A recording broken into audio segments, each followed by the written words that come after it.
Welcome to trigger with Sundar.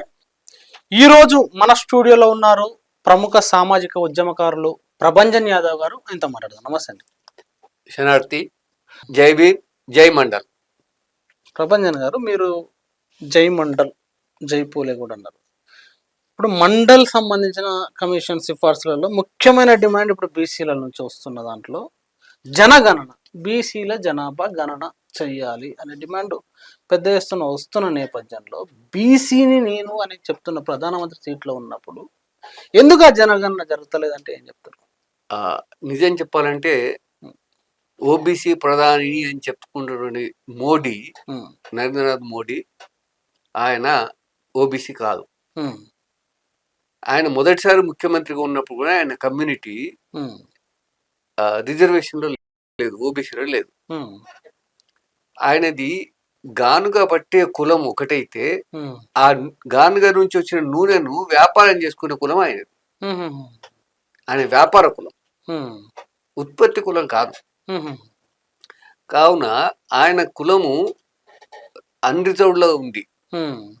మూడోసారి ముఖ్యమంత్రి అయిన నాటికి తన కులాన్ని ఓబీసీ జాబితాలో చేర్చుకున్నాడు. మండల్ కమిషన్ రెండవ బీసీ కమిషన్. అది మొదటిది కాకా కాలేకర్ నాయకత్వంలో జరిగింది. 53 నుంచి 55 వరకు వాళ్ళు రిపోర్ట్ ఇచ్చారు. ఆ తర్వాత జనతా ప్రభుత్వం వచ్చినాక మొరార్జీ దేశాయ్ కాలంలో అప్పుడు సోషలిస్ట్ ఫోర్సెస్ అన్ని కూడా పార్లమెంట్ లోకి వచ్చినాయి. ఈవెన్ రామ్ మనోహర్ లోహియా లాంటి వాళ్ళు కూడా ఉండి పార్లమెంట్ లో ఉండి బీసీల కోసం మళ్ళీ కమిషన్ వేయాలని చెప్పి ఒక ఒత్తిడి తీసుకొచ్చారు. మొరార్జీ దేశాయ్ అప్పుడు బీపీ మండల్ కూడా లోక్సభకి ఎన్నిక అయినాడు. ఆయనకు ఏ మంత్రి పదవి ఇవ్వలేదు. ఆయన కొంచెం కొరకరాని కొయ్య. ఎందుకంటే గతంలో కూడా ఇందిరాగాంధీ కాంగ్రెస్ సపోర్ట్ తోటి బీహార్కు ముఖ్యమంత్రి అయ్యాడు. ముఖ్యమంత్రి అయినాక ఆయన మొట్టమొదటి చర్య ఏంటంటే అవినీతి పరుల భరతం పట్టడం. సో అవినీతి పరుల ఫైళ్ళని తెప్పించుకొని దాని మీద యాక్షన్ తీసుకుంటున్నాడు. అంతకుముందు కాంగ్రెస్ ప్రభుత్వం ఉంది. కాంగ్రెస్ ప్రభుత్వంలో మంత్రులే అవినీతికి పాల్పడ్డారు. వాళ్ళ మీద చర్య తీసుకోవడానికి ఈయన ఉపక్రమించినప్పుడు వాళ్ళంతా పోయి ఇందిరాగాంధీ దగ్గర కరువు పెట్టుకున్నారు, మొర పెట్టుకున్నారు.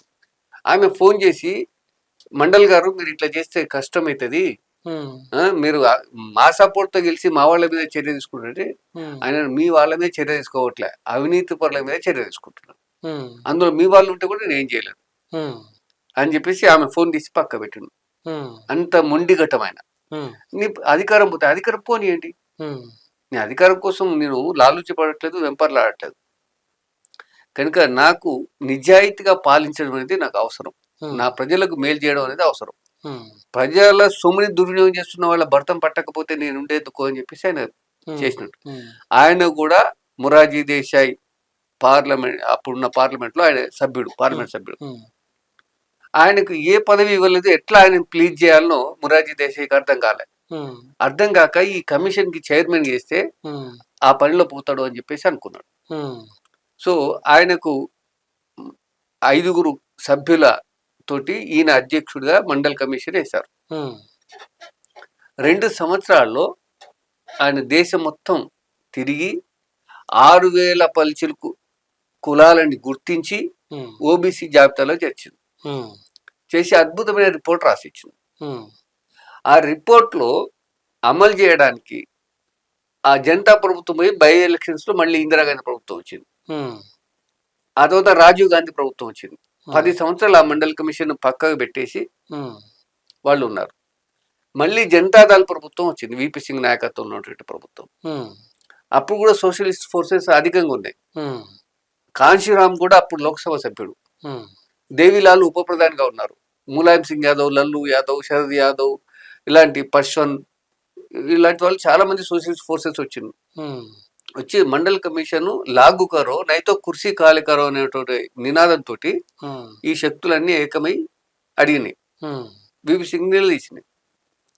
నువ్వు మండల్ కమిషన్ అమలు చేస్తే అప్పుడు బయట నుంచి కాంగ్రెస్ వ్యతిరేకంగా బీజేపీ సపోర్ట్ చేస్తుంది జనతాదళ ప్రభుత్వానికి, నువ్వు అది మండల్ కమిషన్ అమలు చేస్తే మేము ప్రభుత్వానికి మద్దతు విరమించుకుంటాం అన్నారు బీజేపీ.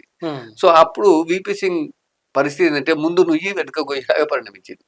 దేవిలాల్ నాయకత్వంలో ఈ సోషలిస్ట్ ఫోర్సెస్ అన్ని మండల్ కమిషన్ లాగు కరో నైతో కుర్చీ కాలు కరో అంటున్నాయి. ఉమ్, నువ్వు అది అమలు చేస్తే మేము ప్రభుత్వానికి మద్దతు విరమించుకుంటాం. ఎట్లాగో పడిపోతుంది. ఉమ్, కనుక తను ఆ మండల్ కమిషన్ లో ఒక్క సిఫార్సు ఉమ్. చట్ట స- ఏదది? ఉద్యోగాలలో ఉద్యోగాలు. రిజర్వేషన్ 27% రిజర్వేషన్లు దాన్ని అమలు చేసింది. ఉమ్, నిజంగా ఆయనకు ఓబీసీల మీద ప్రేమ ఉంటే, చిత్తశుద్ధి ఉంటే ఉమ్, ఆ 40 సిఫార్సుల్ని అమలు చేస్తున్నారని ప్రకటించవచ్చు. ఉమ్, అందులో ప్రధానంగా బీపీ మండల్ సూచించింది ఏంటంటే ఫస్ట్ కుల జనగణన చేయాలి. ఎస్, అదే పాయింట్ మాట్లాడుతున్నాం ఉమ్. కాబట్టి కుల జనగణన చేయడంలో కుల జనగణన ఎందుకు చేయాలని అంటే ఎందుకు చేయాలి? 22.5% ఎస్సీ ఎస్టీ రిజర్వేషన్ ఉన్నాయి. అవును. భారత రాజ్యాంగంలో ఎస్సీ ఎస్టీలు కూడా బ్యాక్వర్డ్ క్లాసెసే. ఉమ్, ఆ బ్యాక్వర్డ్ క్లాసెస్ లో ఎస్సీ ఎస్టీలకు ముందు రిజర్వేషన్ ఇచ్చిండ్రు. ఉమ్, మిగతా కొన్ని బ్యాక్వర్డ్ క్లాసెస్ ఉన్నాయి. ఉమ్, మన తెలంగాణలో కానీ ఆంధ్రలో చూసుకుంటే మనం బీసీలు అంటాం. ఉమ్, వాళ్ళు ఓబీసీలు, ఉమ్, ముందు బీసీలు, అదర్ బీసీస్. ఉమ్, సో ఆ ఓబీసీలకి 27% మండల్ సిఫార్సు చేసింది. ఎందుకంటే అప్పటికి సుప్రీంకోర్టు క్యాప్ ఒకటి ఉంది, ఉమ్. 50% రిజర్వేషన్ మించొద్దని. మించకూడదు. ఉమ్, అది రాజ్యాంగంలో ఎక్కడ చెప్పలేదు. ఉమ్, సుప్రీంకోర్టే కలగజేసుకుని అది చేసింది. ఎందుకంటే ఆ సుప్రీంకోర్టులో ఉన్నటువంటి న్యాయమూర్తులంతా కూడా ఉమ్, బ్రాహ్మణులు లేదా ఆధిపత్య కులాలకు చెందిన వాళ్ళు. ఉమ్, కనుక వాళ్ళు ఒక సీలింగ్ పెట్టారు. ఉమ్, నేను 52% 54% ఇవ్వాలనుకోండి మండల్ ఉమ్, తన అధ్యయనంలో తేలిన దాని ప్రకారం ఉమ్, ఇస్తే సుప్రీంకోర్టు కొట్టేస్తుంది. ఉమ్, ఎందుకంటే ఇవి 54, అవి 22.5. ఉమ్, సో 75 దాకా పోతాయి. ఉమ్, కానీ సుప్రీంకోర్టు సీలింగ్ కి లోపలనే చేయాలని ఆయన 27% చేసింది. ఉమ్, 27 ఇంటూ ప్లస్ 27 ప్లస్ 22.5 49.5. ఉమ్, కనుక సుప్రీంకోర్టు ఏం చేయలేదు. ఉమ్, ఆ 27% చెప్పినటువంటి ఓబీసీ రిజర్వేషన్లు ఈనాటికి కూడా అమలు అవ్వట్లేదు. ఉమ్. 90లో ప్రకటించాడు విపి సింగ్ ఆగస్టు 7వ తారీఖు నాడు. ఇదే ఉద్యోగాలలో అమలు అవుతలేవు అవి. 27% అమలు అవ్వట్లే, ఉమ్. 11% అమలు అవుతున్నాయి. 9 to 11% అమలు లెక్కలు ఉన్నాయా ఏదో మీరు అవుతున్నాయి. లెక్కలు ఉన్నాయి. ఆహా. నేను కూడా 5 సెంట్రల్ యూనివర్సిటీలకు ఇంటర్వ్యూ పోయినా ఉమ్, ప్రొఫెసర్ పోస్ట్ కి. ఉమ్, సో నేను ఒకరిని కొన్ని సందర్భాల్లో ఉమ్, 2-3 వచ్చినాం. ఉమ్, ఆ 2-3లో కూడా ఎవరికి ఇవ్వలే. ఉమ్, ఇవ్వక ఏం చేశారంటే నో సూటబుల్ క్యాండిడేట్ ఫౌండ్ అని రాశారు. ఉమ్. అంటే దీనికి సరైన వ్యక్తి దొరకలేదు. అభ్యర్థి దొరకలేదు. ఉమ్, అసలు ఓబీసీలు అట్లా ఆ పొజిషన్ ఖాళీగానే ఉంటుంది. ఉమ్, ఆ దాంట్లో కాంట్రాక్ట్ బేస్ మీద, అవుట్ సోర్సింగ్ బేస్ మీద మళ్ళీ బ్రాహ్మణులు లేదా ఆధిపత్య కులాలకు సంబంధించిన వాళ్ళు పెట్టుకుంటున్నారు. ఉమ్, 3 సార్లు ఆ పోస్ట్ అడ్వర్టైజ్ చేస్తే తర్వాత జనరల్కి వస్తాయి. ఉమ్, అయితే మండల్ కమిషన్ లో ఆయన ఈ రిజర్వేషన్లను వాళ్ళ జనాభా దామాషా రీతిలో ఇవ్వాలంటే ఉమ్, కుల జనగణన చేయాలని సూచించిండు ఆయన. ఉమ్, సామాజిక న్యాయం సూత్రంగానే ఉమ్, 40 రికమెండేషన్స్ పెట్టాడు. ఉమ్, సో అందులో చట్టసభల్లో ఓబీసీల రిజర్వేషన్ అనేది కూడా ప్రధానమైంది. ఉమ్. ఇవాళ ఆ ఓబీసీ సందర్భంగా మండల్ కమిషన్ గురించి డీటెయిల్ గా మాట్లాడారు కాబట్టి ఆ సందర్భంగా మండల్ కమిషన్ వస్తుంటే మండల్ కమిషన్ కు వ్యతిరేకంగా కమండల్ ఉద్యమం బీజేపీ ఎందుకు చేసింది? ఏం జరిగింది అప్పుడు? బీజేపీ లేదా ఆర్ఎస్ఎస్ ఉమ్, ఇతర సంఘాలన్నీ కూడా రైటిస్ట్ సంఘాలన్నీ కూడా ఉమ్, ఆధిపత్య కులాలకు సంబంధించినవి. ఉమ్, బ్రాహ్మణులు లేదా ఆధిపత్య కులాలు ఉమ్, వాళ్ళు రిజర్వేషన్లకు వ్యతిరేకం. ఉమ్, రిజర్వేషన్లు అనేవి కేవలం ఉద్యోగాలలో చదువులలోనే ఉన్నాయి. ఉమ్, జాతీయ ఆదాయం మీద ఉమ్. లేదా జాతీయ వనరుల మీద రిజర్వేషన్ లేవు. అవును, లేవు. ఆ వనరులన్నీ వాళ్ళ చేతుల్లో ఉన్నాయి. ఉమ్, సో వాళ్ళకు ఉన్నటువంటి ఆస్తుల్ని ఉమ్, జాతీయం చేసి ఉమ్, వాళ్ళు విద్యా ఉద్యోగాల రిజర్వేషన్లు వద్దు అంటే ఒప్పుకోవచ్చు. ఉమ్, సో వాళ్ళే వాళ్ళ ఆఫీసులలో కానీ వాళ్ళ భూములలో కానీ వాళ్ళే జీతగాళ్ళని పెట్టుకొని ఉమ్, చేసేవాళ్ళు. వాళ్ళు ఎందుకు మళ్ళీ జీతగాళ్ళకి రావాలి, ఉమ్, ఉద్యోగాలకు రావాలి?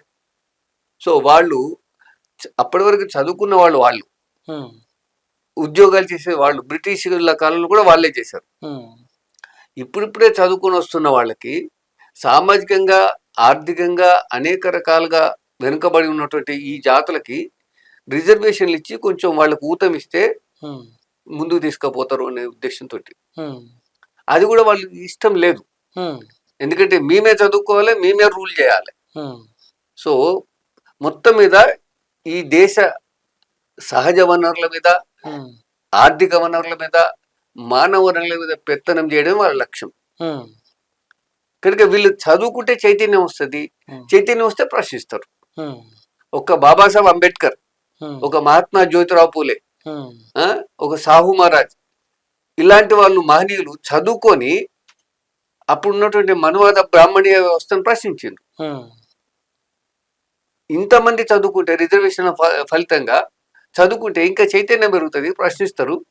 కనుక మన బతుకులు ఏం కావాలి అనేది ఒక భయంతో వాళ్ళు ఈ బహుజన కులాలు లేదా BC, SC, ST, BC, OBC వాళ్లకు రిజర్వేషన్లు వస్తే వాళ్ళు బాగుపడతారు అని ఓరలేంతరంతో వాళ్ళు ఏం చేసిండ్రు, మన వృత్తుల్ని ఎగతాళి చేసిండ్రు. యాంటీ రిజర్వేషన్ మూవ్మెంట్ లో రోడ్లు ఉడ్చిండు. రోడ్లు ఉడ్చే మన సఫాయి తల్లిని అవమానం చేయడం కదా. అంటే మేము రోడ్లు ఉడవాలా అని వాళ్ళు చెప్పడం. షూ పాలిష్ చేసిండు. షూ పాలిష్ నిరసన రూపమా షూ పాలిష్ చేయడం? వాళ్ళ నిరసన రూపాలని వాళ్ళు అనుకున్నారు. మన వృత్తుల్ని అవమానపరచడం అనేది మనం భావించినాం.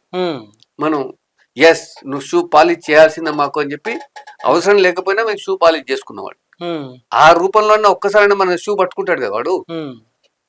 గుళ్ళో గంట కొట్టి పూజ చేసేటువంటి బాపనాయన ఇవాళ నాకు చెప్పు కాలు పట్టుకొని పాలిష్ చేసిండు. ఆ వృత్తికి ఉన్న గౌరవాన్ని పెంచాల్సిన అవసరం ఉంది. ఎవరైతే ఉత్పత్తి చేస్తారో, ఎవరైతే పుట్టిస్తారో, శ్రమ చేస్తారో, సేవ చేస్తారో వాళ్ళకు గౌరవం ఉండాలి. కానీ ఈ భారత సమాజంలో పని దొంగలకు గౌరవం ఎక్కువ, పనిచేయనుడికి గౌరవం ఎక్కువ.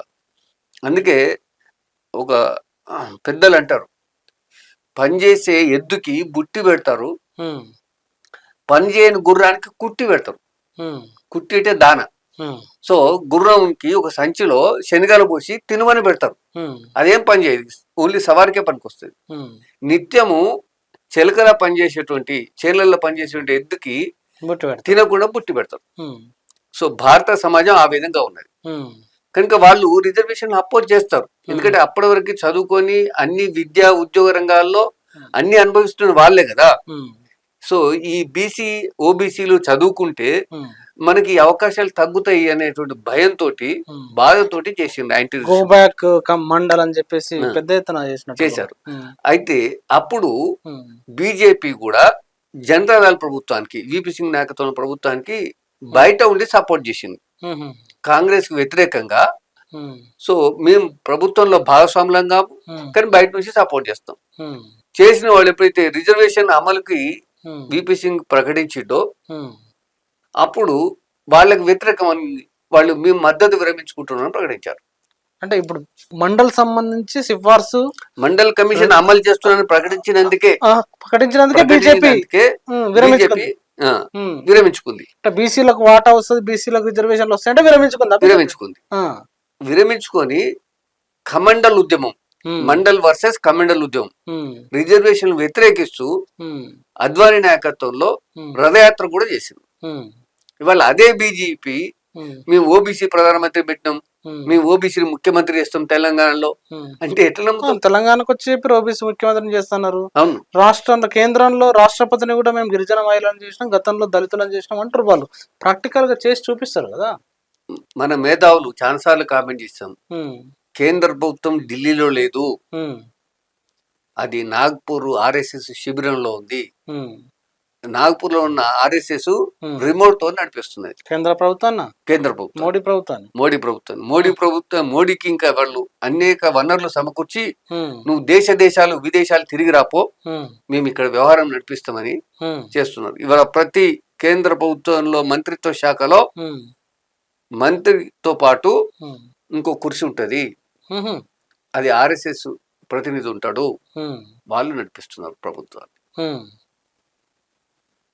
ఈ ఎంపీలు వాళ్ళు అంటే బయటికి కనిపించే రూపం మాత్రమే, ఆత్మ మాత్రం ఆర్ఎస్ఎస్. ఇప్పుడు మీరు చెప్పినట్టు మోడీ మూడోసారి ముఖ్యమంత్రి అయిపోయిన తర్వాత తన కులాన్ని ఓబీసీగా ప్రకటిస్తే ఒక చట్ట ప్రకారం ఇప్పుడు ఓబీసీ ప్రధానమంత్రి ఆయన ప్రకటించుకున్నా ఇంకొకరు ప్రకటించిన, మరి ఓబీసీ ప్రధానమంత్రికి ఓబీసీల లెక్కలు తీస్తందుకు, జనాభా లెక్కలు తీస్తందుకు మిగతా ప్రతిపక్షాలు మొత్తం జనగణన చెయ్యాలని అడుగుతుంటే ఎందుకు బీజేపీ ఇంకా సిద్ధపడతలేదు దానికి? 2011 జనాభా లెక్కల సేకరణలో కూడా బీజేపీ అప్పుడు ప్రతిపక్షంలో ఉంది.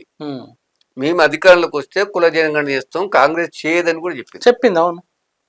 రాజ్నాథ్ సింగ్ అధికారంలోకి వచ్చినా కూడా రాజ్నాథ్ సింగ్ హోమ్ మినిస్టర్ ఉన్నప్పుడు కుల జనగణన చేస్తాం అన్నాడు. అవును, ప్రకటన ఇచ్చిండు. ఆ తర్వాత అమిత్ షా హోమ్ మినిస్టర్ అయిండు. ఆ తర్వాత వీళ్ళు అధికారంలోకి వచ్చిన తర్వాత కుల జనగణన చేయడానికి వాళ్ళు ఇష్టంగా లేరు. అది జాతి ముక్కలైపోతుంది. అవును, ఆ కామెంట్ ఎందుకు చేస్తారు? జాతి ముక్కలు అవుతుంది అనేది కామెంట్ అర్థం ఏంటి? నాకు విచిత్రమైన విషయం, నవ్వొచ్చే విషయం ఏంటంటే ఈ జాతి ఒక్కటిగా ఉందా అంటే కొంచెం ఎక్స్ప్లెయిన్ చేస్తారు.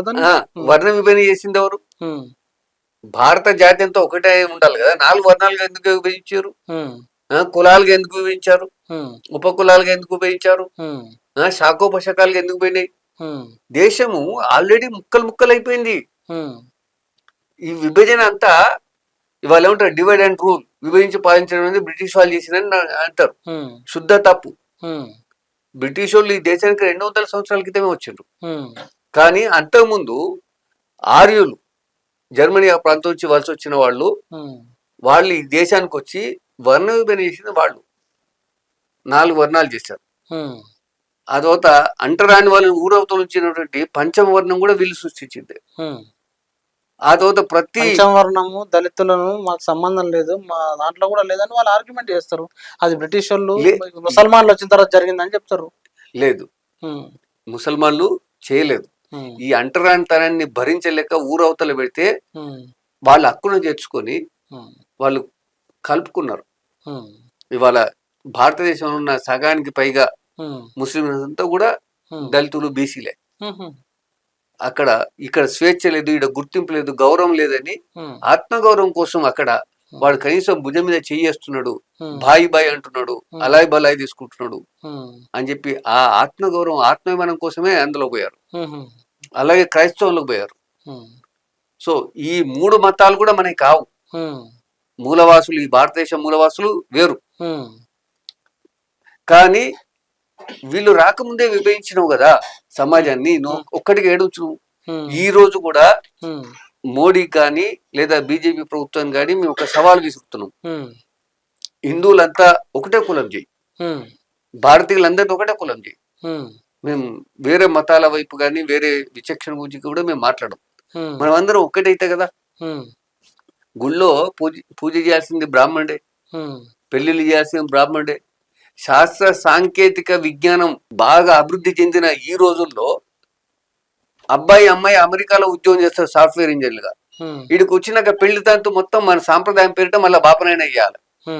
బాపన వేసి మధ్యాహ్నం 12 గంటలకి బయట తీసుకుపోయి అరుంధతి నక్షత్రం అని చూపెడతాడు.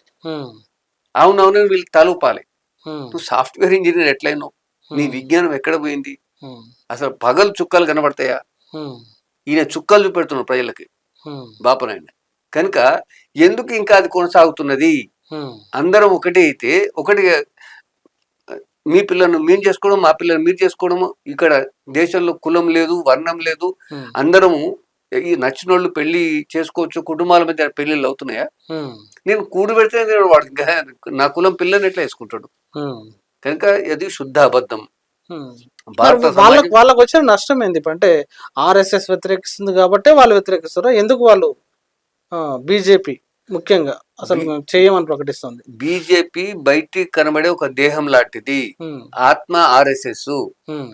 కనుక లోపల ఆత్మ ప్రబోధించినట్టుగానే శరీరం వ్యవహరిస్తుంది. అది వేరుగా చూడొద్దు, చూడలేము కూడా.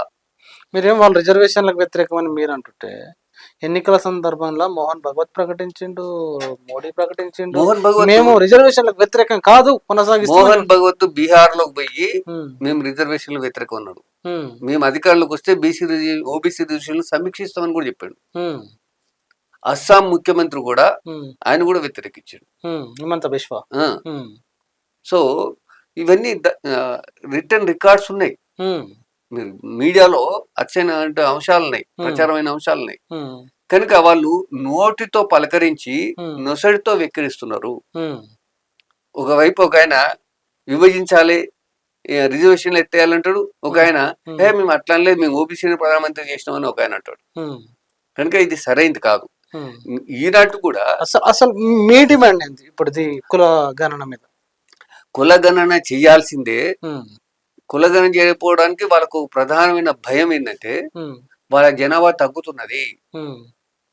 వాళ్ళు చదువుకొని ఆడపిల్లల వయసును బట్టే జనాభా లెక్కలు తీస్తారు. ఇవాళ 30-35 సంవత్సరాలు వచ్చేవరకు ఆడపిల్లలు చదువుకుంటున్నారు, పెళ్లిళ్ళు చేసుకోవట్లే. ముఖ్యంగా బ్రాహ్మణ ఇతర ఆధిపత్య కులాల పిల్లలు. వాళ్ళు అప్పుడు పెళ్లి చేసుకుని కంటే ఒకరినే కంటున్నారు, లేకపోతే అసలే కనకుండా ఉంటున్నారు. ఇంతకుముందు మేమిద్దరం మాకిద్దరం అనే నినాదం ఉండింది. ఇప్పుడు కంటే ఒకరినే గాను, లేకపోతే లేదు. ఆ ఒక్కరిని చదువుకొని ఆ అమ్మాయి ఉద్యోగంకి వచ్చే వరకు ఆమె కూడా ఫారిన్ పోతున్నది. ఫారిన్ అబ్బాయినే పెళ్లి చేసుకుంటుంది. అంటే ఫారిన్ మన దేశస్తుడే వాడు అక్కడ పోతే అక్కడ ఉన్న పెళ్లి చేసుకుంటుంది. ఈ అమ్మాయి అబ్బాయి విదేశాలకు పోతున్నారు. కొంత వయసు వచ్చినాక వృద్ధ తల్లిదండ్రులు కూడా అక్కడికి పట్టుకోబోతున్నారు. ఇక్కడికి వచ్చి దేశంలో ఉన్న తల్లిదండ్రులకు సేవ చేయలేక వీళ్ళని కూడా అక్కడ తీసుకుపోతున్నారు. కనుక భారతదేశంలో వాళ్ళ జనాభా తగ్గుతున్నాయి. సో ఈ బహుజనులల్లా అమ్మాయి సంవృత్తగానే పెళ్లి చేస్తారు. 13-14 గంట సంవృత్తి అవుతుంది. 7-2 లోపు మళ్ళీ పిల్లలు కట్టది. 15-30 సంవత్సరాల వచ్చరికి ఆమె అమ్మమ్మ వస్తుంది. ఆమెను ఇంకా పెళ్ళే చేసుకోవాలి. సో 30 సంవత్సరాలు ఈమె 4 పిల్లలు కట్టది. ఈమె పిల్లలకి పెళ్లి చేస్తే వాళ్ళు కూడా 1-2 పిల్లలు పుడుతున్నారు.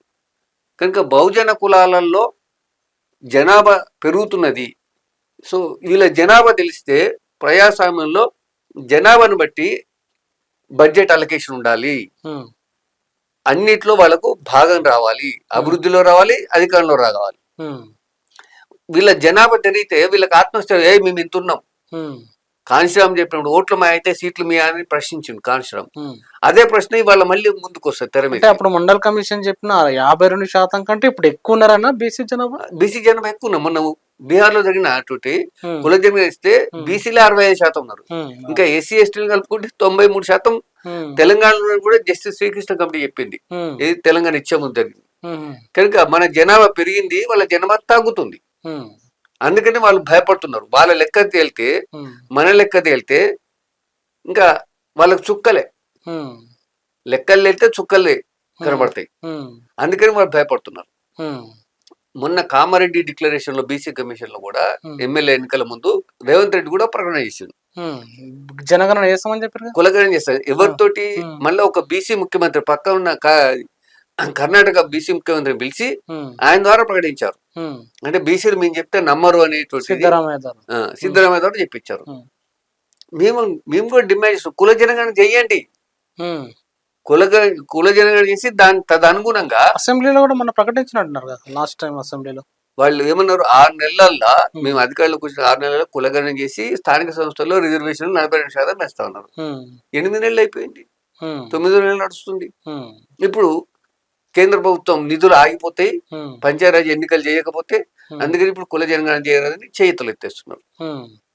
మరి 8 నెలలు ఎందుకు కూర్చున్నావు?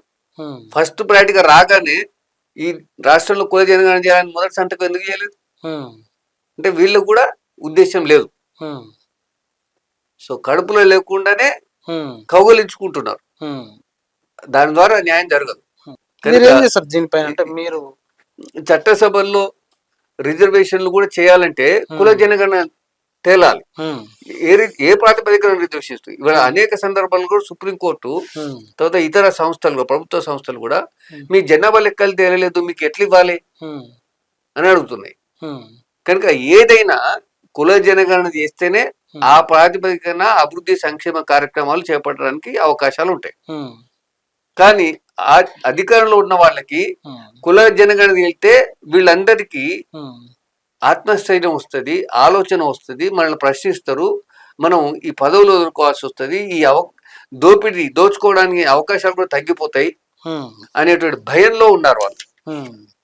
నిజంగా భారత రాజ్యాంగం మీద వాళ్ళ ప్రేమ ఉంటే 1931లో జరిగినాయి. అంటే బ్రిటిష్ ప్రభుత్వం కుల జనగణన చేసింది. 31 తర్వాత ఇప్పటి వరకు కూడా 51లో జరిగిన కుల జనగణనలో ఎత్తేసారు, ఆ కాలం ఎత్తేసారు ఉద్దేశపూర్వకంగానే. ఇవాళ నువ్వు పంచవర్ష ప్రణాళికలు ముందు పెట్టారు. పంచవర్ష ప్రణాళికలు కూడా బడ్జెట్ ఎట్లా కేటాయిస్తూ, గిరిజనులు ఎంతమంది ఉన్నారు, ఆదివాసీలు ఎంతమంది ఉన్నారు, బీసీలు ఎంతమంది ఉన్నారు, ఎస్సీ ఎస్టీ మైనారిటీలు ఎంతమంది ఉన్నారు తేలాలి కదా. సో ఈ దేశం అభివృద్ధి చెందాలంటే ఈ దేశ ప్రజలు అభివృద్ధి చెందాలి. దేశం అంటే మట్టి కాదు, ఈ దేశం అంటే మనుషులు ఉన్నారు. కనుక వాళ్ళ అభివృద్ధి వాళ్ళ ప్రగతి జరగకుండా దేశం ఇంత జీడిపి సంపాదించింది, ఏ దూసుకుపోతుంది ప్రపంచంలో అది అని చెప్తున్నారు. అవన్నీ వ్యక్తి ప్రగల్భాలు. ఓ 40-50 కుటుంబాలు, అదాని అంబానీ లాంటి కుటుంబాలు అభివృద్ధి చెందినంత మాత్రాన దేశ ప్రజలు అభివృద్ధి చెందినట్టు కాదు, భారతదేశం అభివృద్ధి చెందినట్టు కాదు. ఇది గమనించాల్సిన జీడిపి లెక్కలు చాలా ఎక్కువ చూపిస్తున్నారు. బాగానే జీడిపి లెక్కలు ఇయర్ పెరుగుతున్నాయని, కొంత స్లైట్ గా తగ్గినా మళ్ళీ పెంపుదల. అది అంకెల గారడి, అంకెల గారడి. ఇవాళకి ఆత్మహత్యలు ఎందుకు చేసుకుంటున్నారు? నీకు సిగ్నల్ స్టేషన్ బో ఫుట్పాత్ మీద కుటుంబాలు పడుకొని డేరాలు కట్టుకొని బతుకుతున్నారు. ఇది అభివృద్ధి చెందినట్ట? ఢిల్లీ ఎముక గురిక చైల్లో కూడా ఢిల్లీ ఫుట్పాత్ల మీద జనాలు పడుకొని చనిపోతున్నారు. ఎక్కడ అభివృద్ధి చెందినట్టు? పార్లమెంట్ స్ట్రీట్ లో నేను ఢిల్లీ ప్లానింగ్ కమిషన్ లో 5 ఏళ్ళు ఉద్యోగం చేసిన, 5 ఏళ్ళు అక్కడ ఉన్నాను. సో పార్లమెంట్ స్ట్రీట్ లో కూడా ఫుట్పాత్ మీద పడుకొని పరిస్థితి ఉంది. కనుక ఇవాళ అంటే మీరు ఇప్పటి నుండి బీజేపీ చేసిన ఆ లోపాలని కానీ ప్రభుత్వాలు చేస్తున్న కావాల్సుకొని కప్పిపెట్టుకుంటూ వస్తున్న అంశాన్ని చేస్తున్నారని మీరు అంటున్నారు. అంటే జనం నుంచి ఏం జరిగితే దీని మీద ఒక కదలిక వస్తుంది, అసలు మీరు ఎలాంటి కార్యక్రమాలు తీసుకుంటారు తెలంగాణలో? మేము తెలంగాణలో 20 సంవత్సరాలు అంటే 94 నుంచి 2014 జరిగిన మలిదేశ ఉద్యమంలో 94 పూర్వం 80లో వచ్చిన ఆత్మగౌరవ అస్తిత్వ పోరాటాలు తెలంగాణ ఉద్యమం మింగేసింది. ముందు తెలంగాణ వస్తే మిగతా అన్ని వస్తాయి అనుకున్నాం. నీళ్లు నిధులు నియామకాలు అన్నటువంటి నినాదాల్లో ఏమీ లేదు. తెలంగాణ వచ్చినాక నీళ్లు లేవు, నియామకాలు లేవు. నీళ్ళేమో ఫామ్ హౌస్ చుట్టూ తిరుగుతున్నాయి, నిధులేమో ఓ కుటుంబమే దోచుకున్నది. నియామకాలు వాళ్ళ ఇంట్లో 5-6గురికి 7గురికి పదవులు వచ్చినాయి. నిరుద్యోగులు ఇవాళ చాలా మంది రోడ్ల మీదకి వచ్చి ఉద్యమాలు కూడా చేస్తున్నారు, రిక్రూట్మెంట్ పెట్టమని. కనుక తెలంగాణ ఉద్యమం పేరిట కూడా మోసమే జరిగింది. బహుజనులకి ఇంటికో ఉద్యోగం అని ప్రచారం చేశారు, అది పోయింది. సో వనరులన్నీ కూడా కొల్లగొట్టారు. ఇవన్నీ కూడా మనకు ఒక్కొక్కటి ఆ స్కామ్లన్నీ బయటపడుతున్నాయి. సో తెలంగాణ వాళ్లకు వ్యతిరేకంగా మేము న్యాయం చేస్తామని ఫోజులు కొట్టేటువంటి కాంగ్రెస్, రెడ్ల నాయకత్వంలో కాంగ్రెస్ కూడా ప్రజలకు మోసం వేసింది. ఎందుకంటే మొన్నటి క్యాబినెట్ లో చూసుకుంటే 12 మంది మంత్రి పదవులు ఇచ్చారు. ముఖ్యమంత్రి సహా 4 రెడ్లు ఉన్నారు, ఒక ఎస్సీలు 2 ఉన్నారు, ఒక ఎస్టీ ఉన్నారు, ఒక మైనార్టీ ఇంతవరకు లేదు, బీసీలు 2 ఉన్నారు, ఒక బ్రాహ్మణ్ ఉన్నాడు. సో 12 మందిలో బీసీలకు 2 ఉన్నాయి, ఎస్సీలు 2, ఎస్టీ 1, 5. కానీ ఒక్క కులం వాళ్ళే 4 ఉన్నారు కదా రెడ్లు. ఎక్కడ సామాజిక న్యాయం లేదు, సామాజిక న్యాయం లేదు. కనుక రేపు ఇంకొక 6 చేర్చుకున్నా కూడా మళ్ళీ కోదండరామరెడ్డి ఇంకో రెడ్డిని పెట్టుకుంటారు, కానీ బీసీలకు అవకాశాలు ఇవ్వరు. మేమేమంటుంటే ఉద్యమాలు చేసింది మేము, త్యాగాలు చేసింది మేము, పోరాటాలు చేసింది మేము. కనుక మా జనాభా ప్రకారం మాకు వాటా దక్కాలి. అది అభివృద్ధిలో దక్కాలి, అధికారంలో కూడా దక్కాలి. దానికోసమే కుల జనగణన చేయమంటున్నాం. రేవంత్ రెడ్డి కామారెడ్డి డిక్లరేషన్ కుల జనగణన చేస్తా అన్నావు కదా, ఇవాళ ఎందుకు చేయట్లేదు? సో నామినేటెడ్ పదవులలో కూడా 17 మంది ఆధిపత్య కులాలు రెడ్లే ఉన్నారు. సో నీకు పేరు ప్రజాపాలన, తీరేమో రెడ్ల పాలన. మీరు ముఖ్యమంత్రి పేషికి పోండి, ఎంతమంది రెడ్డి ఉన్నారు? అజిత్ రెడ్డి, శ్రీనివాస్ రెడ్డి, ఇంకో రెడ్డి, చివరికి సిపిఆర్ఓ కూడా అయోధ్య రెడ్డి. మనోళ్ళంతా స్వీపర్లు, క్లీనర్లు, వీళ్ళు వచ్చేవరకు అంతా శుభ్రం చేసి పెట్టేటువంటి వాళ్ళు మనవాళ్ళు. కనుక ఇది రెడ్ల పాలన తప్ప, ఆధిపత్య కులాల పాలన తప్ప, ఇది తెలంగాణ ప్రజల ప్రభుత్వం కాదు నిర్ధారణ. ఇంకా వాళ్ళకి చిత్తశుద్ధి ఉంటే కుల జనగణన చేసి నిరూపించుకోవాలి. గతంలో కేసీఆర్ కూడా 2017లో సమగ్ర కుటుంబ సర్వే అని చేసిన డేటా బయటకి ఈనాడికి బయట పెట్టలే. ఆయన పెట్టలేదు, ఇప్పుడు వీళ్ళనే పెట్టవచ్చు కదా. కేసీఆర్ వ్యతిరేకించి అధికారంలోకి వచ్చిన వాళ్ళు ఇగో ఇది కేసీఆర్ చేసినటువంటి కుటుంబ సమగ్ర సర్వే అని బయట పెట్టవచ్చు కదా. ఎందుకంటే ప్రజల బలము ప్రజలకు తెలియొద్దు.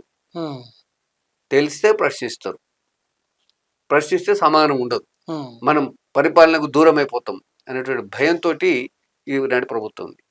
సో ఇవాళ మేము డిమాండ్ చేసేదంటే కేంద్ర రాష్ట్ర ప్రభుత్వాలు ముందు కుల జనగణన చేయాలి, జనాభా లెక్కలు తేలాలి.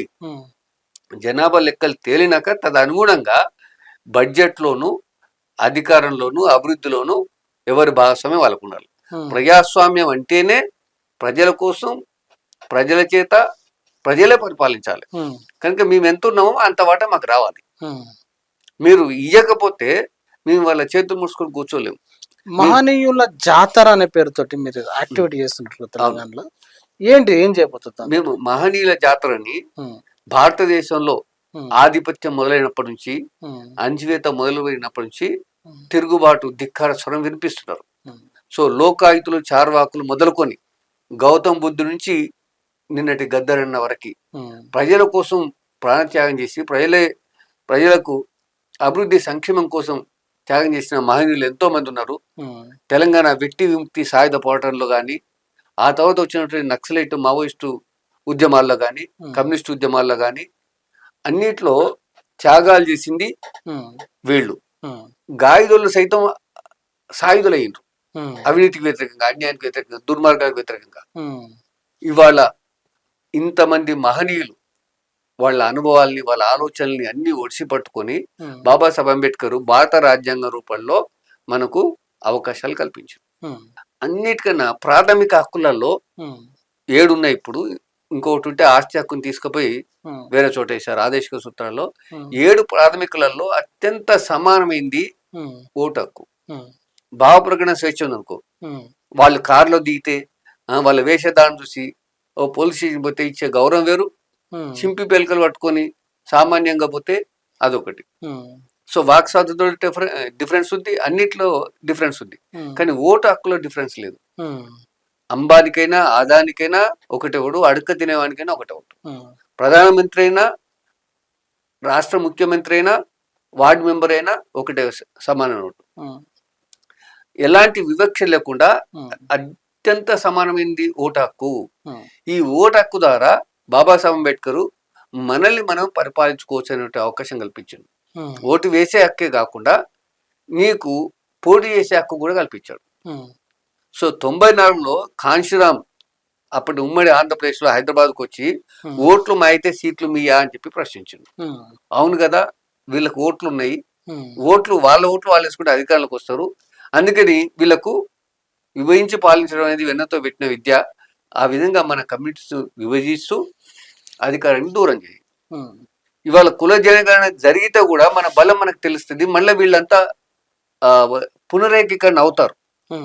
మన ఓట్లు మనం వేసుకుందాం, మనం రాజ్యం తెచ్చుకుందాం. ఎందుకంటే దానికి చెమట కార్చాల్సిన అవసరం లేదు, రక్తం చిందాల్సిన అవసరం లేదు. Each one teach 10. ఒక్కొక్కరు 10 మంది బుర్రలు మార్చితే వాళ్ళు మన ఓట్లు మనం వేసుకుంటే మనం రాజ్యాధికారంలోకి వస్తాం. 3 వైపులా దడి ఉంటుంది, 4వ వైపు నువ్వు వేసే ఓటు కూడా ఎవరు చూడరాదు. సో అలాంటి చైతన్యం తీసుకురావడానికి మేము మహనీయుల జాతరని పెడుతున్నాం. ఈ మహనీయులు మన కోసం ఏం చేశారు? ఇక్కడ ఒక ప్రశ్న, మహనీయుల జాతర గురించి మీరు చెప్పండి. మళ్ళీ మీరు చెప్తున్న కాంశీరామ్ ఏదైతే చెప్పిండో ఓటు ఆయుధంగా వాడుకోండి అనేది, ఇప్పుడు మీరు ఒక యాక్టివిస్ట్గా, ఒక సామాజిక ఉద్యమకారుగా అదే ప్రచారం చేస్తుంటారు, బీఎస్పీ చేస్తుంది. అట్లా నంబర్ ఆఫ్ పార్టీస్ బహుజన రాజ్యాధికారం అనే పేరుతోటి సపరేట్గా చేస్తున్నారు. అట్లా చేయడం వల్ల మీరు అంటున్న బహుజన రాజ్యాధికారం సాధ్యమైద్దా? ఎవరి కాళ్ళు ఎవరి దారి తల దారి చేయడం వల్ల? ఇప్పుడు ఉదాహరణకి రెడ్లు టిఆర్ఎస్ లో ఉన్నారు, కాంగ్రెస్ లో ఉన్నారు, కమ్యూనిస్ట్ లో ఉన్నారు, బీజేపీలో కూడా ఉన్నారు. కానీ అధికారం విషయానికి వచ్చే వరకు వాళ్ళందరూ ఇంటర్నల్ అండర్స్టాండింగ్ తోటి ఒకటవుతారు. ఎక్కడ మన అభ్యర్థి ఉన్నాడు వాడిని గెలిపించుకుంటారు. ఆ సోయి, ఆ స్పృహ బహుజనులకు రాలే. మనం ఆ పార్టీల కోసం ప్రాణం ఇస్తాం, కానీ పుట్టేది కులంలో పుడుతున్నాం. భారతదేశంలో ఎవరు పుట్టినా కులంలో పుట్టాల్సిందే. రాజకీయ పార్టీలో పుట్టారు. నువ్వు పార్టీ మార్చుకోవచ్చు, కానీ కులం మార్చుకోలేవు. ఇవాళ బీజేపీలో ఉన్న వాళ్ళు కాంగ్రెస్లో పోతారు, కాంగ్రెస్ లో వాళ్ళు టీడీపీలో పోతారు, టీడీపీ టీఆర్ఎస్ లోకి వస్తున్నాడు. అట్లా రేవంత్ రెడ్డి టీడీపీలో ఉన్నాడు, టీఆర్ఎస్ లో పోయిండు, మళ్ళీ కాంగ్రెస్ లోకి వచ్చిండు. కానీ రేవంత్ రెడ్డి రెడ్డిగానే ఉన్నాడు కదా. ఈ దేశంలో కులం మారడానికి లేదు. రాజకీయ పార్టీలు మారచ్చు, మతం కూడా మారచ్చు, కానీ కులం అంత బలంగా ఉంది. కనుక మనం ఏమంటున్నాం అంటే ఇవాళ మనం చేసిన త్యాగాలకి ఫలితం రావాలంటే మనం ఓటు చైతన్యం కావాలి. ఓటు చైతన్యం కావడానికి కులాలు ఒప్పుకోవట్లేదు. ఆధిపత్య కులాలు మన ఓట్లను చీల్చడానికే ప్రయత్నం చేస్తున్నాయి రకరకాలుగా. ఇప్పుడు పుట్టేది కులంలో పార్టీల కోసం ప్రాణాలు ఇచ్చేటువంటి పగలు పెంచుకుంటున్నాయి. దాంతో బహుజనులకి, బహుజన సమాజ్ పార్టీ పుట్టక ముందు కూడా బహుజనుల గురించి ఆలోచించిన మహనీయులు ఉన్నారు. ప్రధానంగా కాంశీరామ్ వచ్చిన తర్వాత, కాంశీరామ్ రాకముందు కూడా రామ్మోహన్ లోహియా ప్రభావంతో, అంబేద్కర్ ప్రభావంతో మనకు అనేక సోషలిస్ట్ భావాలు ఉన్నటువంటి పార్టీలు, సంఘాలు, వ్యక్తులు ముందుకు వచ్చారు. వీళ్ళ శ్రేయస్ కోసం పనిచేస్తూ వచ్చారు. అయితే ఇవాళ ఈ ఫోర్సెస్ అన్ని బిఎస్పి వచ్చి కూడా బిఎస్పి మంచి చైతన్యం తీసుకొచ్చింది. ఎస్పీ బిఎస్పి నాయకత్వంలో 82-84లో యూపీలో ప్రభుత్వం వచ్చింది మొట్టమొదటిసారిగా. అది భారతదేశంలో అందరికీ ఒక ధృవతార అనుకున్నారు, మన బతుకులు మార్చే అవకాశం అనుకున్నారు. కానీ కూలిపోయింది వేరు కారణాలు. కాంశీరామ్ ఉన్నంత వరకు బహుజన సమాజ స్ఫూర్తి అనేది ఉంది. ఆయన చనిపోయినాక ఆ స్ఫూర్తి పక్కన పెట్టి కొన్ని స్వార్థపర అవకాశాల కోసము, ఇంకేదో కావచ్చు, కారణాలు కావచ్చు, వేరు కారణాల వల్ల ఆమె కొంచెము పక్క జరిగింది, మాయావతి, ఆ పార్టీ అధ్యక్షురాలు. తర్వాత ప్రజాస్వామ్య స్ఫూర్తి ఏంటంటే ఏ వ్యక్తి సత్యదాకా వాళ్ళే అధ్యక్షుడు ఉండొద్దు. 2 టర్ముల వరుసగా 2 టర్ములకు మించి ఉండొద్దు. ఆ తర్వాత ఇంకో నాయకత్వం రావాలి. కానీ ఈ కవర్లో పేరు రాసి నేను చచ్చేదాకా నేను ఉంటా, తర్వాత నేను చచ్చినాక ఇంకోరుగా నా వాళ్ళే కావాలని కవర్లో పేరు రాసి సీల్డ్ కవర్ పద్ధతి, అది అప్రజాస్వామికం. అది బిఎస్పిలో అట్లా జరిగింది. సో దాన్ని వ్యతిరేకిస్తున్నాం. ఎప్పుడైతే బహుజన సమాజ్ పార్టీ బీజేపీతో పొత్తు పెట్టుకొని ప్రభుత్వం ఏర్పాటు చేసినాక ఆ తర్వాత చేయకూడని పనులు కొన్ని చేసి మాయావతి చిక్కులో పడిపోయింది. అపఖ్యాతిని కూడా మూట కట్టుకుంది. కనుక ఇవాళ ఆ దాంట్లోకి వెళ్ళి బయటపడలేని పరిస్థితి. తెలంగాణలో బహుజన సమాజ్ పార్టీ కూడా ఇక్కడి బహుజనులకు మంచి స్ఫూర్తిని, ఊపునిచ్చి నల్లా సూర్యప్రకాష్ నాయకత్వంలో ఉన్నప్పుడు కూడా లక్షల మందితోటి మీటింగ్ పెట్టారు. ఆ తర్వాత జరిగిన పరిణామాలు మనకు అందరికి తెలుసు. ఇవాళ ఆర్ఎస్ ప్రవీణ్ వచ్చిన తర్వాత ఒకవైపు బూస్ట్ అయింది అనుకుంటున్నాం, కానీ అది తర్వాత నిజమేందో తేలిపోయింది. చివరికి ఆయన బీజేపీని వీడి బీఆర్ఎస్ వెళ్ళిన దుస్థితి ఉంది. కనుక బహుజనులకి ఒక శూన్యం కనబడుతుంది.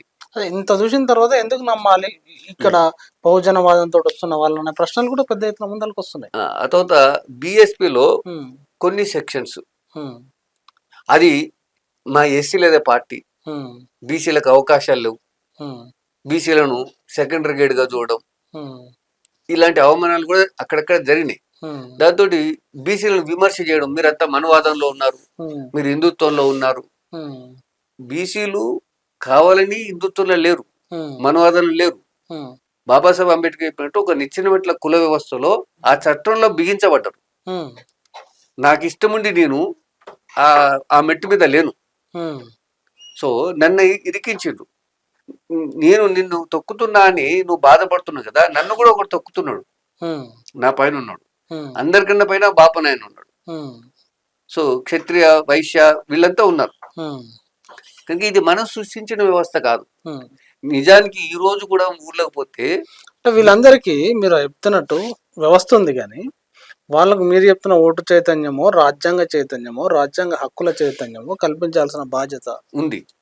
అయితే ఈనాటికి ఊర్లోకి పోతే బీసీ, ఎస్సీ, ఎస్టీ, మైనార్టీల మధ్యన వాయు వరుసలు ఉంటాయి. కాకా, బాబాయ్, మామ మాట్లాడుకుంటారు. అంటే కుల వివక్ష కన్నా ఆత్మీయ అనుబంధాలు కూడా ఉన్నాయి. కుల వివక్ష వాళ్ళు చూపెట్టిండ్రు, మనం చూపెట్టలే. పనిచేసే కాడ కలిసిమెలిసి పని చేస్తాం, తినే కాడ కలిసిమెలిసి తింటాం. సో ఆ కుల వివక్ష అనేది బ్రాహ్మణిజం అనువాదం పెట్టిన దాంట్లో బీసీలు కూడా పావులుగా ఉన్నారు. అట్లా అనుకుంటే వీళ్ళతోటి వాయువర్సలో పెట్టుకోవద్దు, వీళ్ళతో ఆత్మీయతనే పంచుకోవద్దు. కనుక బీసీల కన్నా ముందు ఎస్సీలు సంక్షేమ బాబాసాహెబ్ అంబేద్కర్ ఇచ్చినటువంటి అవకాశము, సంక్షేమ హాస్టళ్ళు, చదువుకొని వాళ్ళు అంబేద్కర్ను, పూలేను, మహనీయులందరూ తెలుసుకున్నారు. చైతన్యం ఎక్కువ ఉంది. కనుక వీళ్ళని కలుపుకొని వీళ్ళని చైతన్యం పెంచాల్సిన పరిస్థితి పోగా వాళ్ళ మీద అట్రాసిటీస్ యాక్ట్స్ పెట్టడము, ఆ తర్వాత వాళ్ళను మీ వల్లనే బహుజనులకు నష్టం జరుగుతుంది అని నిందించడం, దూషించడం వలన. తర్వాత రెండో అంశం ఏంటంటే అటు బ్రాహ్మణిజము బీసీల మీద భుజాల మీద చేయలేసి హిందూ బాయి బాయి అని బుజ్జగిస్తూ వాళ్ళలో కలుపుకుంటున్నారు. కనుక వాళ్ళ మనువాదం, బ్రాహ్మణిజం బతుకుతుంటే బీసీల వల్లనే. బీసీలకు ఇష్టపడి చేయట్లే, వాళ్ళను అలా చట్టంలో బిగించి వాళ్ళతో చేపించుకుంటున్నారు. బ్రాహ్మణిజం అనేది ఒక వివక్ష, మనువాదమే ఒక వివక్ష. మనిషిని మనిషిగా గుర్తించదు మనువాదం. అందుకే మనం మహనీయుల జాతర మనువాదానికి పాత్ర అన్నాం. కాన్సెప్ట్ అది మహనీయుల జాతర మనువాదానికి పాత్ర. మనుషులం అందరూ సమాజంగా ఉండాలి, సమానంగా ఉండాలి, సమాన అవకాశాలు ఉండాలి, గౌరవం ఉండాలి, అన్నిట్లో భాగస్వామ్యం ఉండాలి. సో దానికోసము పోరాడిన మహనీయులు, లోకాయుతులు, చార్వాకులు, గౌతమ్ బుద్ధు నుంచి ఇప్పటి వరకు చేసిన వాళ్ళు పూలే అంబేద్కర్, సావిత్రిబాయి పూలే, ఫాతిమా షేక్, సాహు మహారాజ్, ఛత్రపతి శివాజీ, పెరియార్, నారాయణ గురు, ఇలాంటి మహనీయులు మన కోసం ఏం చేసినారో, తెలంగాణ వెట్టుముక్తి సాయుధ పోరాటంలో కూడా మన కోసం ప్రాణాలు ఇచ్చినటువంటి వ్యక్తి, వ్యతిరేకంగా పోరాడినటువంటి దొడ్డి కొమరయ్య, నల్ల నరసింహులు, చాకలి ఐలమ్మ, షేక్ బందగి, తర్వాత ఠాను నాయక్, కొమురం భీం, ఇలా ఈ బహుజన కుల ఎస్సీ ఎస్టీ మైనార్టీల నుంచి రజాకార్లకు వ్యతిరేకంగా మగ్దు మొయిద్దీన్ కవిత్వం రాసిండు, షోయబుల్లా ఖాన్ వాళ్ళకి వ్యతిరేకంగా వార్తలు రాసిండు, గదొంక బిర్యానీ దోబియంక పరేషాన్ అని వార్త రాస్తే కాసిం రజీ హుకుం జారేసిండు. ఈ వార్త ఎవరు రాసినో వాళ్ళ చేతులు నరికి తీసుకురండి, నాకు చూపెట్టండి అన్నాడు. అది రాసిన షోయబుల్లా ఖాన్ చేతులు ఇన్నే లింగపల్లి, మనం ఇప్పుడు బాలింగపల్లిను, దాని కింద లింగపల్లి రోడ్ అవతల, అక్కడ ఆయన ఆఫీసు వార్తలు ముగించుకొని ఇంటికి పోతున్న క్రమంలో డ్యూటీ ముగించుకోపోతున్నప్పుడు వచ్చి ఆయన చేతులు నరికి తీసుకుపోయి కాసిం రజీకి ఇచ్చారు. కాచిగూడ చెప్పల్ బజార్ అంటారు ఇప్పుడు, చెప్పల్ బజార్, లింగపల్లి. సో అంటే నీకు అక్కడ మతము మైనార్టీయే కదా, అయినా కూడా వాళ్ళు ఉపేక్షించలేదు, క్షమించలేదు. కనుక మతోన్మాదులకి తరతమ భేదం ఉండదు. అలాంటి మహనీయులందరినీ స్మరించుకొని మెజారిటీ ప్రజల కోసం చేసేటటువంటి పోరాటాన్ని నెమరేసుకొని స్ఫూర్తి పొందాలి. స్ఫూర్తి పొంది వాళ్ళ అడుగుదాడల్లో మనం ముందుకు పోయి వీళ్ళందరి అనుభవ సారాన్ని రాజ్యాంగ రూపంలో ఒడిసిపట్టి మనకు అవకాశాలు, ఓటు హక్కు, పోటీ చేసే హక్కు కల్పించిన బాబాసాహెబ్ అంబేద్కర్ ఇచ్చిన అవకాశాన్ని సద్వినియోగం చేసుకోవాలి. అట్లా సద్వినియోగం చేసుకోవడంలో ఉత్తరాదిలో ఆయన స్ఫూర్తితోటి కొన్ని పార్టీలు వచ్చినాయి, రామ్మనోహర్ స్ఫూర్తితో వచ్చినాయి. ఇవాళ తెలంగాణలో కూడా 20 ఏళ్ళ మలిదశ తెలంగాణ ఉద్యమం, ఆ తర్వాత వామపక్ష ఉద్యమాలు, విప్లవ ఉద్యమాలు, వీటిలో త్యాగం చేసిందంతా బహుజనులే. ఇవాళ వీళ్ళందరిలో ఓటు చైతన్యం నింపి ఓట్లు వేసుకోవడం ద్వారా రాజ్యాధికారం వస్తుంది. కమ్యూనిస్టు పార్టీ మొట్టమొదటి కేరళలో ఈఎంఎస్ నంబూద్రిపాది నాయకత్వంలో వచ్చినప్పుడు కూడా సాయుధ పోవడం ద్వారా రాలే, ఓట్లు వేయించుకునే ఆయన ముఖ్యమంత్రి అయ్యాడు. అలాగే పశ్చిమ బెంగాల్లో 40 సంవత్సరాలు పరిపించినటువంటి కమ్యూనిస్టులు కూడా ఓట్లు వేసుకునే అధికారంలోకి వచ్చారు, త్రిపుర, మణిపూర్లో. అలాగే యూపీ, బీహార్లో కూడా ఓట్లు వేసుకునే సోషలిస్టులు అధికారంలోకి వచ్చారు. అరవింద్ కేజ్రీవాల్ కూడా ఓట్లు వేయించుకునే అధికారంలోకి వచ్చారు. మనతో పాటు మొన్నటి వరకు తెలంగాణ ఉద్యమంలో వేదికలు పంచుకున్నటువంటి కేసీఆర్, టీఆర్ఎస్ కూడా ఓట్లు వేసుకునే అధికారంలోకి వచ్చింది. కనుక ఇవన్నీ ప్రజలకు వివరించి మనం బీసీల నాయకత్వంలో ఒక బహుజన సామాజిక పార్టీ రావాలి. బీసీలు 60% ఉన్నారు కనుక వీళ్ళ జనాభాను బట్టి వీళ్ళకు కూడా అవకాశాలు ఉండాలి, ఎస్సీ ఎస్టీ మైనారిటీలకు కూడా అవకాశాలు ఉండాలి. కనుక ఇవాళ నోట్లకు ఓట్ల మార్పిడి కాదు, ఓట్లకు ఓట్ల మార్పిడి.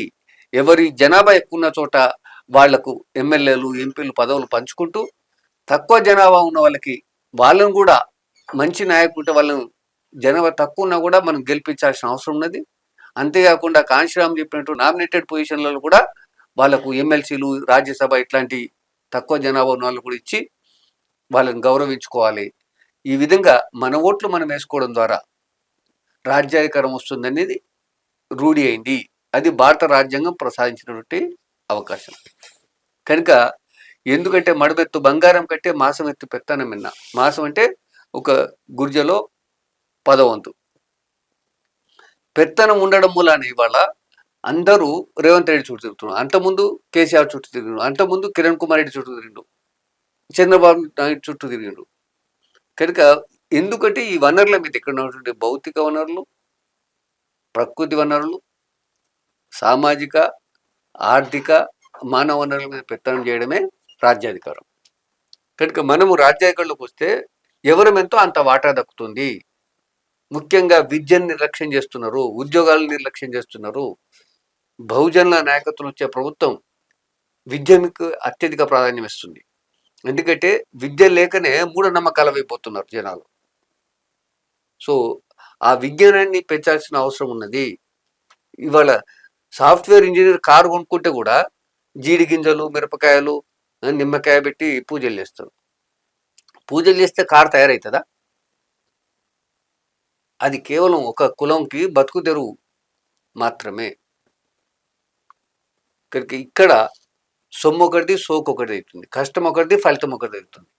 అంటే దీని సాంస్కృతిక ఉద్యమం అంటే ఏం యాక్టివిటీ చేస్తున్నాం మేము? ఆట పాట మాట ద్వారా బహుజనులకు ఏ విధంగా న్యాయం జరుగుతుంది, ఏ విధంగా అన్యాయం జరుగుతున్నది, ఈ అన్యాయాన్ని తిప్పికొట్టాలంటే మనం ఏం చేయాలి అని ఓటు చైతన్యాన్ని పెంచి 2028-29 ఎన్నికల్లో తెలంగాణలో బహుజన రాజ్యాధికారం సాధిస్తాం. అట్లాగే ఈ ఉద్యమాన్ని కూడా హైదరాబాద్ లో ప్రారంభించి ప్రతి జిల్లా, నియోజకవర్గం, మండల స్థాయి వరకు ఉద్యమాన్ని తీసుకుపోతాం. సాంస్కృతిక ఉద్యమం ఇది.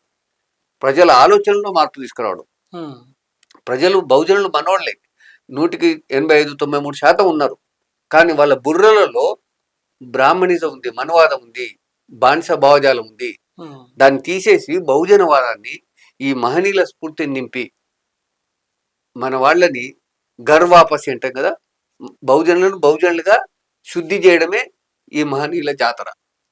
సో మహనీయుల జాతరకు వచ్చి ఇప్పుడు మనం వేరే జాతరకు, సమ్మక్క సారక్క జాతరకు పోయినా, ఇంకో జాతరకు పోయినా అక్కడ హుండీలో డబ్బులు వేస్తాం. ఇక్కడ డబ్బులు వేయొద్దు. ఇక్కడ ఏం చేయాలి? స్ఫూర్తి పొంది రేపు వాళ్ళ ఊళ్ళల్లో పోయి ఎన్నికల బ్యాలెట్ బాక్సులలో ఓట్లు వేయాలి.